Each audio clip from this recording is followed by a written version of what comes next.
Hello everyone, Locke here for Velocity Gamer, and we're doing another trailer analysis breakdown. So this is the first stop we'll make. The Vault Sergeant Frank Woods, United States Marine Corps, retired June 19th, 2025. You know what that means. It's the future. It's Frank Woods from the original Black Ops. It's awesome. We'll expect to see a lot of futuristic looking weaponry. Just pure awesomeness from the Call of Duty franchise.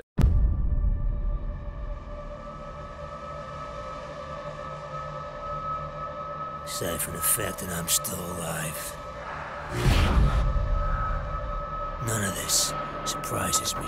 So here we see Frank Woods. He's now an older man, and he is reminiscing about his actions in Black Ops 1, and he says he's not surprised that the world is again at a Cold War state between the Russians and Americans.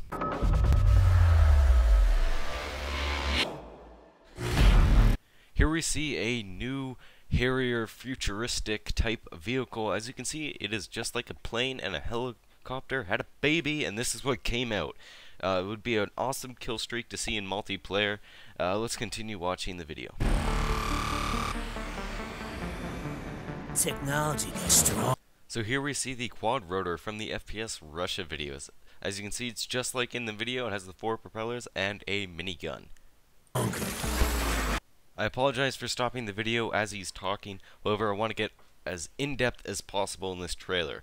So now we see a new futuristic tank-looking walker. As you see, it has a minigun on the top and has this weird kind of turtle-like walking pattern. We'll see it in the later part of the video.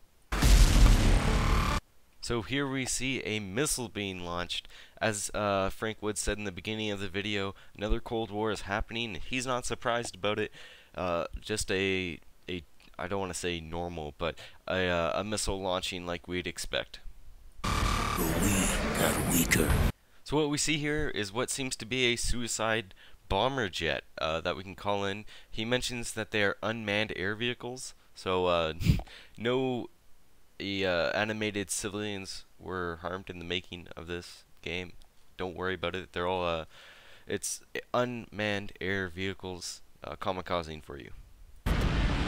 So what we see here is what seems to look like a new form of Osprey gunner, which it also kind of resembles the vehicle in Halo. I forget its name right now. I think the Falcon. That might be what it's called. Again, another cool idea for kill streaks in multiplayer. Should be awesome. Here we see 3 quad rotors at work with their miniguns. Here we see something very interesting. It is the kill streak view for one of the kill streaks. I'm pretty sure it's a quad rotor, but not completely sure. On the left, you'll notice it says tap left bumper for squad follow and hold left bumper for all follow. So I think that might be for, I'm not particularly sure, maybe something in the campaign where you can make people follow you. I really couldn't tell you right now. Here we see another little cool toy, which is the stereotypical GPS on the wrist watch-like mechanism, kind of like having an iPhone built into your wrist. I doubt this is going to be in the multiplayer other than calling in kill streaks, but it's cool, you know, whatever. We build computers.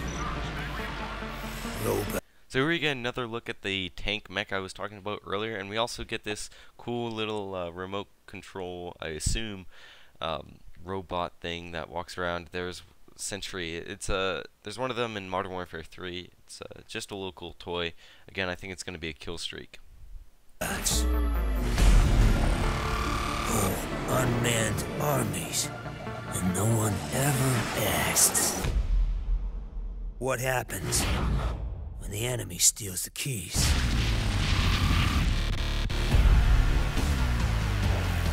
So here we see members of an unidentified Middle Eastern country appearing to be chanting for some kind of war, probably a jihad against the West. That was the theme in Modern Warfare 2, taking down the corrupt West. That most likely will be what was happening. Maybe the Russians are trading with a certain terrorist organization that's undefined, or a nation entirely, like in Modern Warfare 1. And the things they built to keep us safe. So here we see a jet view, actually. This most likely will only be in the single player. However, there is a chance that it could be in multiplayer, but I wouldn't bet a lot on that. I would say that it's probably only going to be in single player. For turn against us. So here we get our first view of a futuristic weapon, which is a pistol, which does look kind of cool. It's got the spring load, and you know, kind of reminds me of the pistol, the Magnum from Halo. Really cool stuff. I'm excited. So here we see Mason 2.0, as I'll call him. He's most likely going to be the main protagonist and the guy you'll play as in the campaign, and he's holding what seems to be an LMG in his hands. Again, looking kind of futuristic. It's a little bit more curvier than modern weapons, kind of like a F2000, that kind of deal. Cool stuff again. I mean, just awesome action. Yeah. They'll always need men like us. Those who are willing to do what others cannot.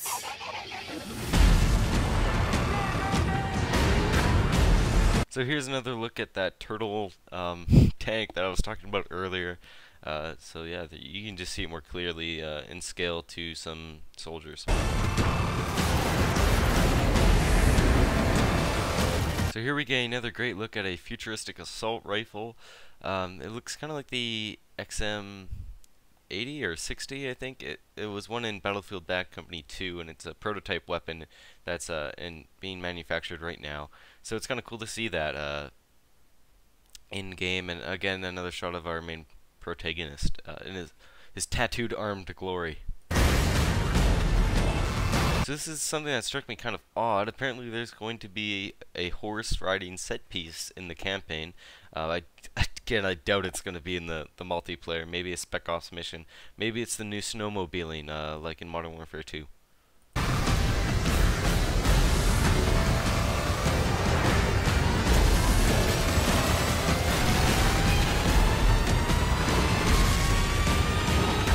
So this appears to be the new AC-130 view.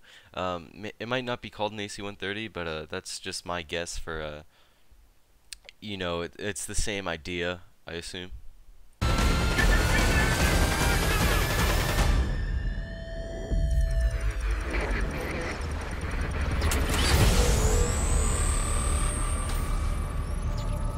This product not yet rated.